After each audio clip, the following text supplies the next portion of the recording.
Last Handful of Clover, a novel by Wess Mongo Jolley, read by the author.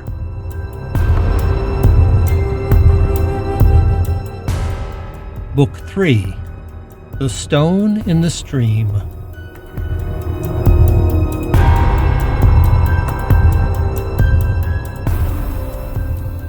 Chapter 39, The Hounds of Grief. June 16th, 2:35 p.m. Billy's scream as he was reset was more of frustration than physical agony. He had endured the resetting process many times, and he knew what was happening. He expected and endured the indescribable pain as the hands and feet of the crowd passed through him to the pavement, just as he would have felt it if his fleshly body had endured those atrocities. He tried one last time to battle his way to the surface of the crowd, and then he felt the momentary release that happened when his body shattered like glass. He even felt the fragments of himself evaporate on the street, as the bits and pieces of him continued to be trampled under the crowd's feet. As always, the darkness was intense, but brief, followed by the expected and sudden rush of existential terror and the brutal pain as his body reformed itself on the sand at the mouth of Emigration Canyon. It was all exactly like he had experienced it so many times. What was new was the feeling of utter defeat and loss. The knowledge that he had failed in the solemn promise he had made to Richard to protect Keith and Pill, no matter what dangers they faced. "Oh, Richard," Billy moaned as his mouth knitted itself back together. "I'm so sorry. I promised, and I failed. I'm so sorry." It took several minutes for his flesh to complete the reassembly that a reset required, and several more minutes before he could get past the agony of it and sit up in the dirt. The smell of the fires burning in the valley and the distant chatter of what sounded like wild animals roaring and screeching were the first things that registered on his addled mind. The smoke he understood, but the wild cacophony of animal sounds confused him for a moment. Sitting up, he looked toward the sound and remembered that he was only a quarter-mile from the Hogle Zoo. The sound he heard was definitely coming from there, and it was the sound of animals in pain, in panic, or both. It sounded as if all the animals in the zoo were throwing themselves against their cages, roaring in desperation as they tried to escape their enclosures. The sound was desperate, cruel, and haunting. What he saw when he turned his head was even stranger.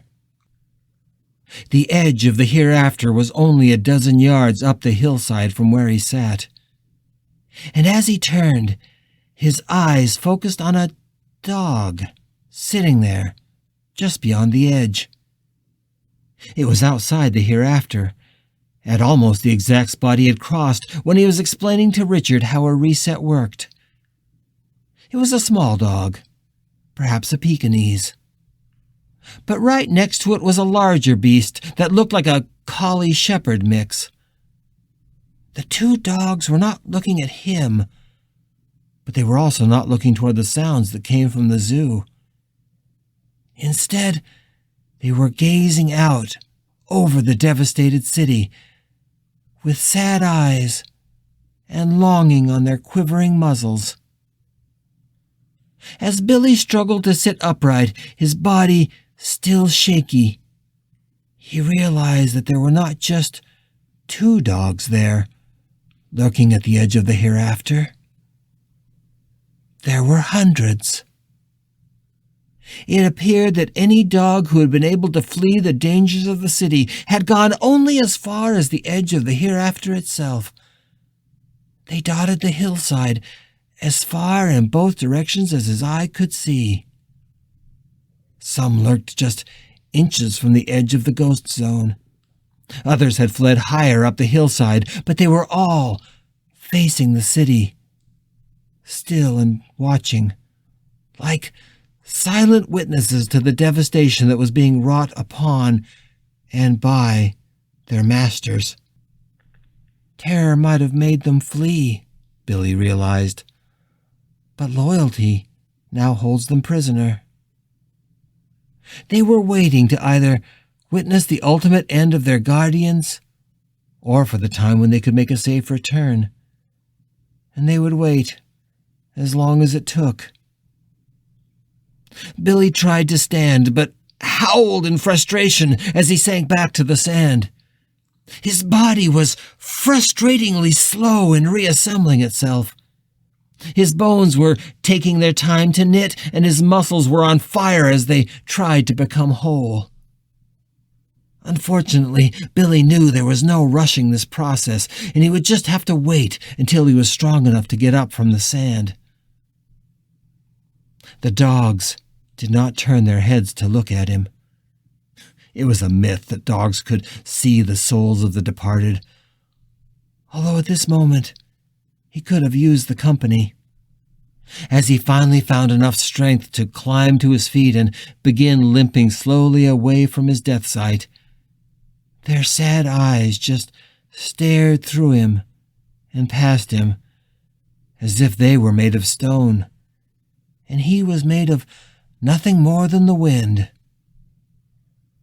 He limped down the hillside, past the "This is the place" monument, where he had explained the gifts to Richard. Then further, until he found his way to a paved road. Finally, he was running, and the pain was more endurable. "I'll have to be careful not to be reset again," he thought. "I'll go down Foothill Drive, and then I can cut across the university campus. If Pill and Keith get through, maybe I'll be lucky and I can meet them there." He prayed that the two men would indeed be lucky, but he feared that the men's bodies were lying dead in the tunnel, riddled with automatic machine gun fire. Billy glanced up at the hillside full of dogs one last time as he departed.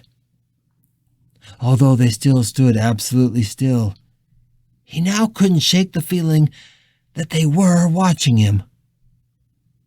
No, that's impossible. They're just watching their world dissolve before their eyes. The world their guardians had assured them would always be safe. The sadness Billy felt for them was overpowering, and he was glad when he was far enough away from the hillside that he could no longer sense their grief.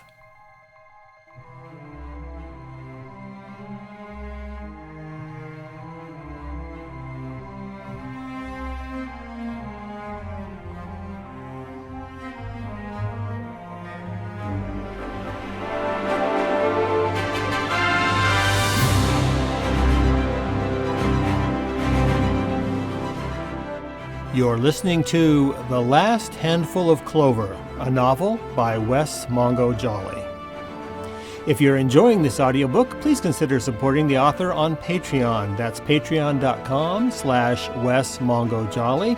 And for more information, check out the author's website at wessmongojolley.com. That's WESSMONGOJOLLEY.com.